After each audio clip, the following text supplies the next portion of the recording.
घरातील कामे करताना तुमची ही चिडचिड होते का? आता कालच्या माझ्या दिवसाचा शेवट झाला होता फक्त आणि फक्त चिडचिड करून. कारण कालचा माझा सर्व दिवस हा किचनमध्येच गेला होता. फक्त स्वयंपाक, स्वयंपाक आणि स्वयंपाक. कारण झालं असं होतं, सकाळी सर्वांसाठी स्वयंपाक केला. त्यानंतर दुपारी पप्पा आले होते घरी, त्यांच्यासाठी चिकन वगैरे बनवलं होतं आणि संध्याकाळी भाऊजींना बाहेर जायचं होतं, त्यामुळे त्यांच्यासाठी डब्बा करून दिला होता. आता सर्व स्वयंपाक तर बनवून झाला होता, पण शेवटी झालं असं, की माझ्याच चुकीमुळे माझी चिडचिड झाली होती. सगळं आवरलं, स्वयंपाक वगैरे करून झाला आणि किचनवर मी एवढा जास्त पसारा करून ठेवला होता. आता पसारा तर झालाच होता, पण शेवटी मी पुन्हा एक काम वाढवून ठेवलं होतं.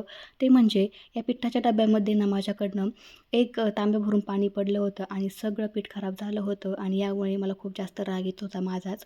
पण राग कोणावर काढायचं हे मला समजत नव्हतं, कारण घरामध्ये तर कोणीच नव्हतं. त्यामुळे गुपचूप रूममध्ये जाऊन बसले थोडा वेळ शांत. आणि चिडचिड होण्यामागचं अजून एक कारण म्हणजे मला भूक पण लागली होती आणि जेव्हा मला भूक लागते तेव्हा माझी चिडचिड होते, पण खाण्यासाठी वेळही नव्हता तेवढा, कारण खूप जास्त उशीर झाला होता आणि मला रात्रीचा स्वयंपाक पण बनवायचा होता. त्यामुळे थोडंसं फ्रेश वगैरे झाले आणि सर्वांसाठी रात्रीचा स्वयंपाक वगैरे बनवून घेतला. तर असा माझ्या कालच्या दिवसाची शेवट झाली होती फक्त आणि फक्त चिडचिड करून. तर